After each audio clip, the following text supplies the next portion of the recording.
When you're that young, you don't have the mental capacity to understand what is happening or what it all means. And I've spent years in therapy trying to reconcile it all. Notice that I didn't say trying to make sense of it all, because you just can't. 1971 began a period of time when I became one of the thousands of girls, especially Black girls in the United States, who was sexually assaulted. If you're keeping track, I was around 7. You believe it is inherently your fault. It never occurs to you that you were a victim. And here's the most insidious thing: you never get over it.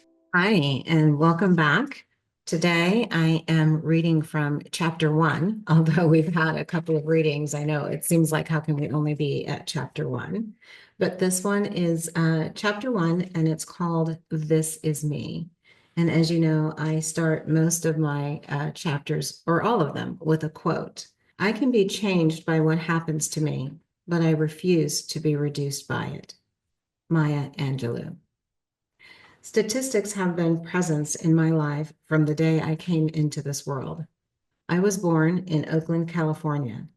We lived in Sobrante Park, a neighborhood Black families moved to in the 1960s to pursue the American dream. By the time I was old enough to be aware of my surroundings, a struggling community bordered on two sides by railroad tracks, it had begun a rapid decline. It was considered by many synonymous with gangs, drug dealing, shootouts, and body bags. I don't remember much about my childhood. I was raised by two parents, one of them, my mother, who was loving and protective but distant, and one of them, an angry alcoholic, my father, who liked to take his anger out on my mother, verbally and physically. It does something to a kid to see the most important person in her life being physically abused repeatedly. It teaches you, or at least reinforces, what people see as women's value or lack thereof. When you're that young, you don't have the mental capacity to understand what is happening or what it all means.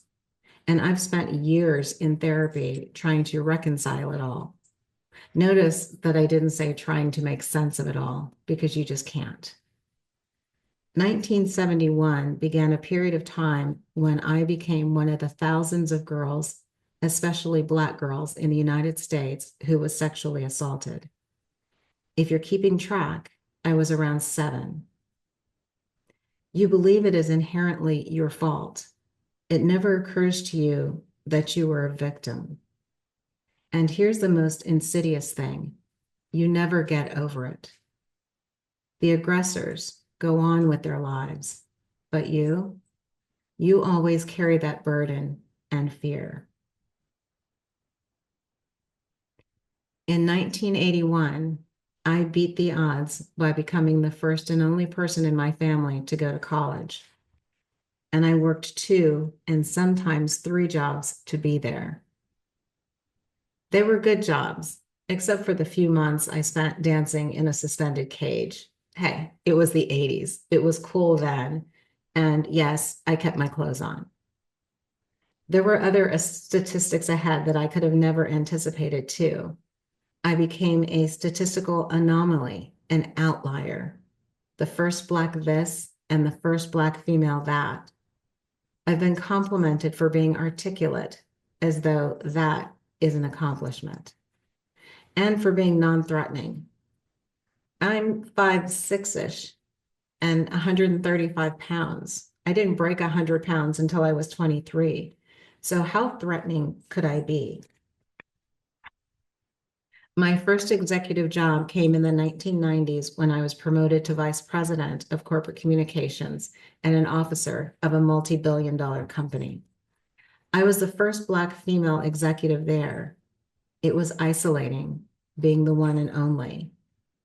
I used to get frustrated by the isolation until I realized the importance of the achievement, that if there is one, me, there can be others. It starts with one. But that pace of the elevation of others turned out to be much slower than I anticipated. My mother ultimately left my father, My mother was a fantastic woman who worked hard so that I could have a better life. I will always drive hard to succeed because any success I have or I achieve is for her and because of her. When people ask me what motivates me, the answer is simple: my mother. After all she endured, my success is how I thank her. It's how I honor her selflessness. I owe my drive and thus my success to her. I'm sure plenty of you feel the same about someone in your life. At least I hope you do. Although my mother died more than 31 years ago, her words and actions still affect me. They have fueled me to turn adversity into wisdom, to be stronger than the bias, and to know when to walk away. I am her legacy.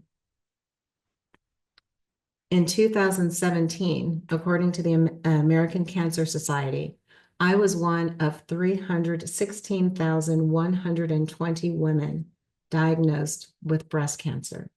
I should say women and men. That's about 866 people a day who sat in a doctor's office or spoke with a doctor on the phone, and after hearing the word cancer, heard nothing else. Of all 316,120 people diagnosed with breast cancer in 2017, on February 20th, I was concerned with just one: me. I'm going to stop there because I think I've given you enough topics for today between domestic abuse, sexual abuse, and the isolation of success as an only, and now cancer too. Next time, I'm going to pick up with cancer. For any of you who have been touched by cancer, it's worth a listen. So what's the story behind the story this time? Let's start with abuse of any kind. I've known men and women who have suffered abuse at the hands of people they trusted, hell, even people they loved. What I've noticed these days is that sometimes the abuse doesn't leave bruises or scars. It's mental abuse, where the scars are hidden, but the damage is still there. And this doesn't just happen at home, it happens at work too. The boss who yells at you loudly, the person who says things that slowly erode your confidence, the leadership team members who exclude you because they aren't comfortable with you. The top 5 abuses at work are the 3 I mentioned, along with gaslighting and cyberbullying. In this case, it's about the nasty emails a superior sends you and sometimes copies everyone they can think of to make the humiliation that much more demeaning. Been there? I have. So what are you supposed to do? Most people will tell you to do what? Report it to human resources, right? Well, that's one way to go. That's not my preferred way. There are companies that have outstanding employee relations departments. I've worked for a few, and I've worked for others where they weren't so great. So much so, it's convinced me that HR is not the first stop. So here's the action plan, according to me. I'm not saying it's the perfect plan. I'm just saying that it's my plan based on my experiences. 1, write everything down with dates and times. Even if they happened in the past, most of us can recall when something egregious has happened to us. Even if you don't remember the time, you usually can recall if it was in the afternoon or morning or after hours or something. Tell someone you trust and tell them in detail, but not necessarily a coworker. You might need someone to speak up on your behalf. And if it's a coworker, they may be hesitant to do so because they don't want to put their job on the line. I understand. If you have someone in the company that is senior to you and a peer or senior to the abuser, approach them if you trust them. And trust them only if you've seen them take on other people for bad behavior. If it's someone who is really good at office politics, they're not going to go to bat for you. Not if there isn't anything in it for them. Find and use your 7 seconds of courage to approach the person. And depending on the behavior, all you have to say is something to the effect of, I've been keeping notes and I've noticed a pattern in our interactions. My perception is that you are abusive in the way you speak to me. I'm uncomfortable with it, and I would like us to figure out a way to communicate what works for both of us. Now, in using those words, you just did a few important things here. One, you did not accuse the individual of being a bully by saying your yelling is unacceptable. You don't want to put them on the defensive. Instead, you said you perceived. This gives them the warning without making them defensive or you being accusatory. Two, you told them you have notes. This is important because if it ever got so bad that a court case was involved, your notes are discoverable and therefore they can be used in court as evidence. And three, you've stood up for yourself.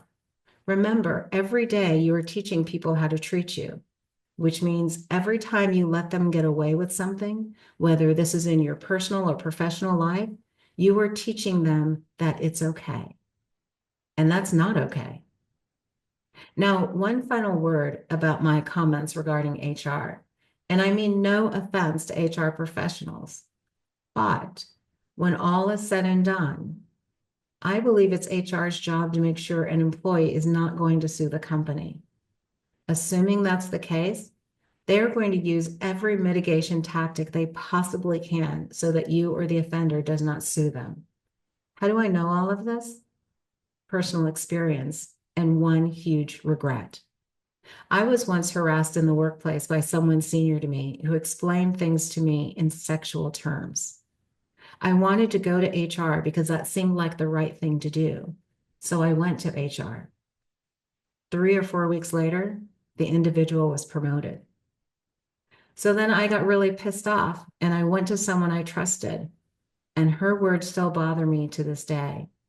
She said, "Don't say anything because it will just blow back on you." So I said nothing.